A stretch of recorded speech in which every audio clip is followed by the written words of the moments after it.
Sekarang kita ulas sedikit masalah kesehatan yang bisa kita dapat selama kita menjalani puasa Ramadan. Bismillahirrahmanirrahim.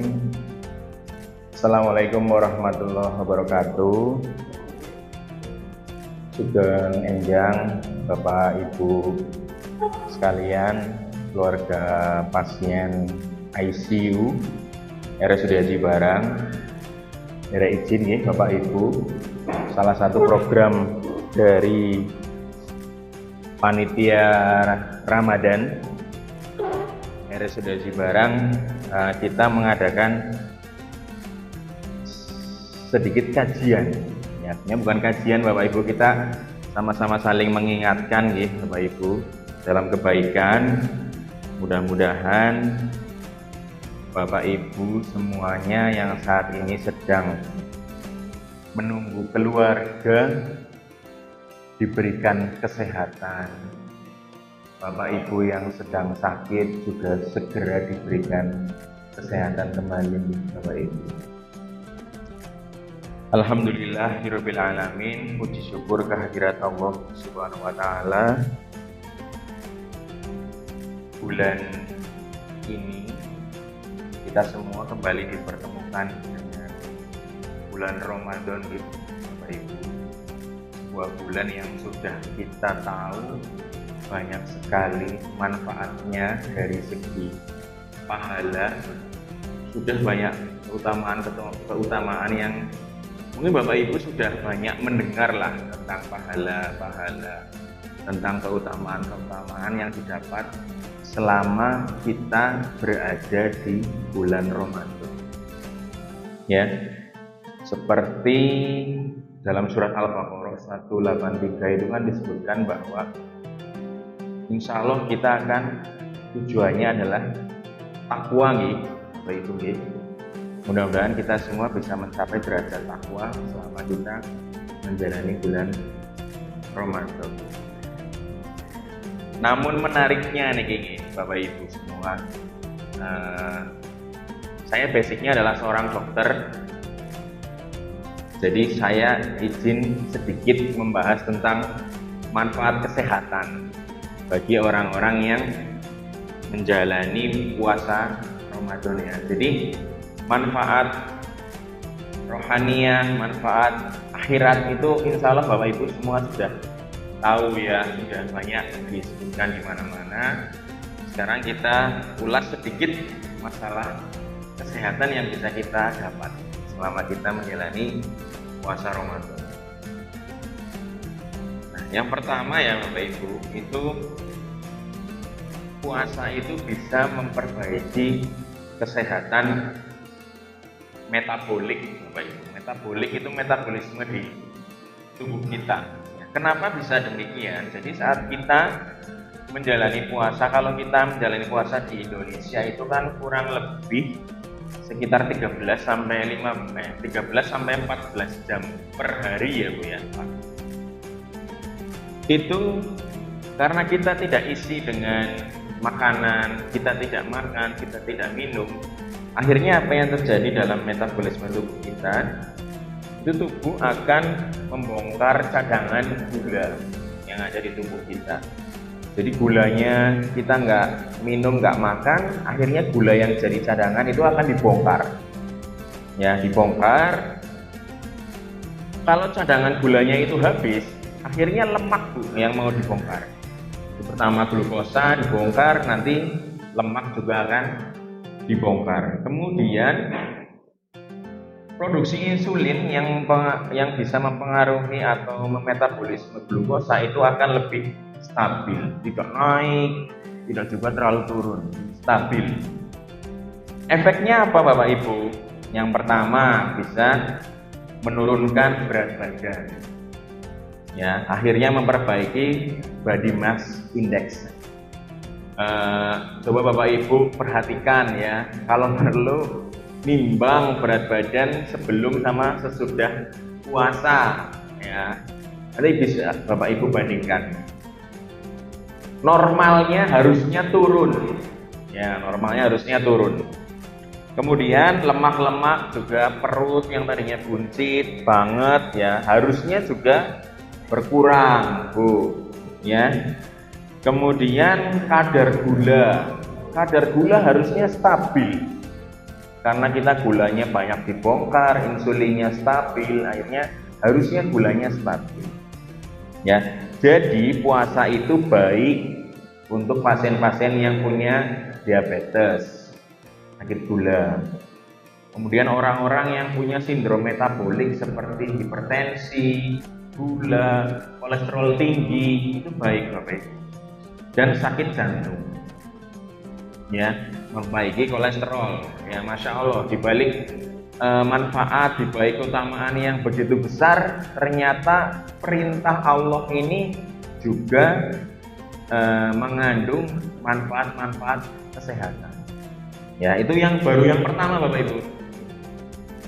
Kemudian yang kedua, itu puasa juga menyehatkan jantung. Ya, kita semua punya jantung dan perangkatnya, pembuluh darah dan lain-lain.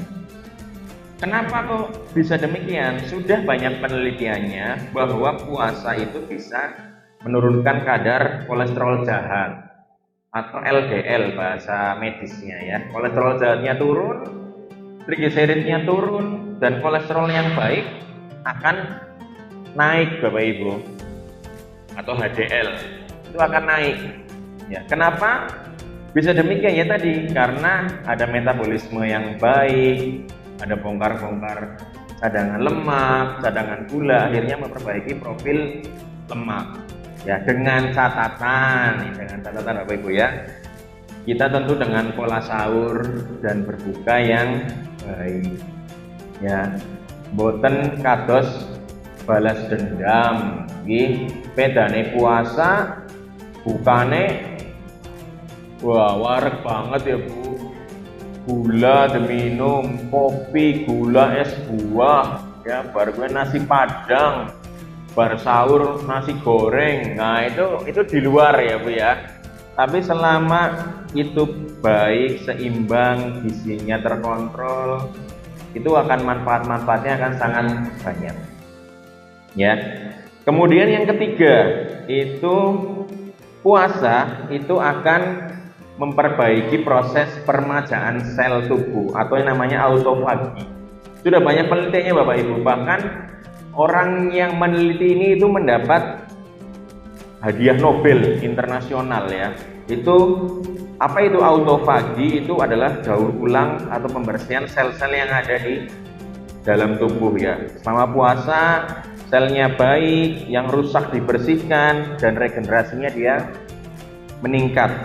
Ya, jadi Masya Allah Bapak Ibu ya, kita sel-selnya banyak yang baik, banyak yang muda gitu ya, itu memperbaiki permajaan di sel dalam tubuh kita. Terus yang keempat, puasa juga memperbaiki kesehatan mental Bapak Ibu. Sudah banyak sekali penelitiannya yang menghubungkan antara puasa dengan kesehatan mental. Di antaranya adalah puasa bisa menurunkan tingkat stres. Stresnya menurun. Apa tambah stres Bu? Boten nggih. Stresnya menurun, kecemasannya menurun, kemudian spiritualnya lebih baik ya. Sekarang mau ke masjid tuh rasanya enteng gitu ya Bu, Pak. Kemudian kontrol dirinya lebih baik. Kenapa demikian? Karena selama kita berpuasa kita dilatih untuk sabar ya, termasuk ibu-ibu di sini yang sedang menunggu bapak, menunggu keluarga yang sakit, tentu ibu juga harus sabar. Nggih. Segala sesuatu sudah jadi qada dan qadarnya Allah Bu. Nggih. Kemudian puasa juga melatih disiplin ya. Kita bangun setiap hari 3:30, sholat tahajud, terus kita sahur, itu kita ulang-ulang selama 1 bulan. Itu melatih disiplin. Habis sholat, habis buka, kita harus ke masjid dulu sholat maghrib, baru makan, nanti jam 7, setengah 8 harus traweh. Kita ulang-ulang seperti itu selama 1 bulan. Itu kedisiplinan kita harusnya naik ya. Kemudian pengendalian diri dan manajemen emosi ya. Bapak Ibu kan di sini selama Ramadan agar tidak mengurangi pahala puasa kan diharapkan jangan marah-marah. Nggih, mboten angsal marah, mboten angsal ngrasani, mboten angsal gibah, mboten angsal fitnah. Tentu itu bisa memperbaiki pengendalian diri. Kemudian yang kelima itu puasa bisa sebagai reset gaya hidup. Ya, kita setel ulang nih gaya hidup kita yang tadinya mungkin makannya berantakan, ya tidak teratur, olahraganya jelek, tidurnya jelek, ya kebiasaan-kebiasaan buruk, minum manis, merokok, konsumsi makanan minuman yang berlebihan. Ini kita riset ya. Sekarang kita semua jadwal makan sama ya. Jam 18 makan, jam 4 pagi makan, setelahnya libur. Semuanya sama.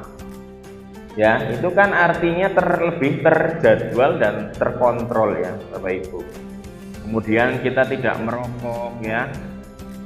Tidak mengkonsumsi yang terlalu manis, nah itu kita kontrol selama bulan Ramadan. Harapannya kebiasaan-kebiasaan ini kita lanjutkan walaupun sudah bukan bulan Ramadan.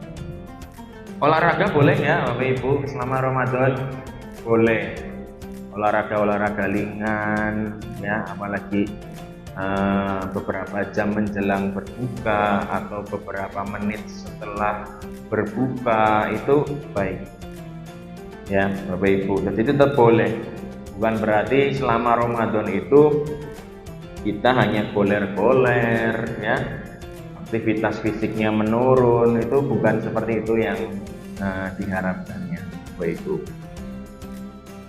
Kemudian lagi-lagi itu hasil penelitian-penelitian yang sudah banyak dikeluarkan oleh para peneliti ya Bapak Ibu. Jadi intinya di luar manfaat, di luar keutamaan yang sangat besar di bulan Ramadan, kita juga akan mendapatkan manfaat yang begitu besar terhadap masalah kesehatan. Ya Bapak Ibu, sekali lagi marilah kita jalani bulan Ramadan ini dengan niat yang lurus, kemudian pola makan yang baik, olahraga jangan di stop ya, ibadah juga tetap bisa maksimal.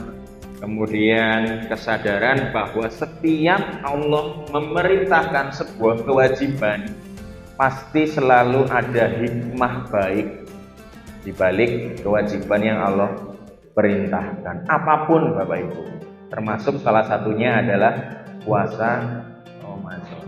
Pasti Bapak Ibu, kalau kita sudah iman, kita sudah yakin, pasti setiap perintah Allah pasti mengandung manfaat yang besar. Gitu nggih Bapak Ibu nggih. Sebelum saya akhiri tentang ini, saya ikut mendoakan nggih Bapak Ibu untuk keluarga Bapak Ibu yang sedang sakit dirawat di RSUD Aji Barang, mudah-mudahan diberikan kesehatan. Bismillahirrahmanirrahim. Allahumma rabbana adhibil ba'sa isfi anta syafi la shifaa illa shifauka shifaan la yughadiru saqama. Ya Allah, Tuhan seluruh manusia, hilangkanlah penyakit, sembuhkanlah ya Allah, Engkaulah yang maha menyembuhkan. Tidak ada kesembuhan melain dari kesembuhan-Mu, yaitu kesembuhan yang tidak meninggalkan bekas. Amin ya rabbal alamin. Terima kasih Bapak Ibu, mohon maaf bila ada kurang dan salah kata dari kami.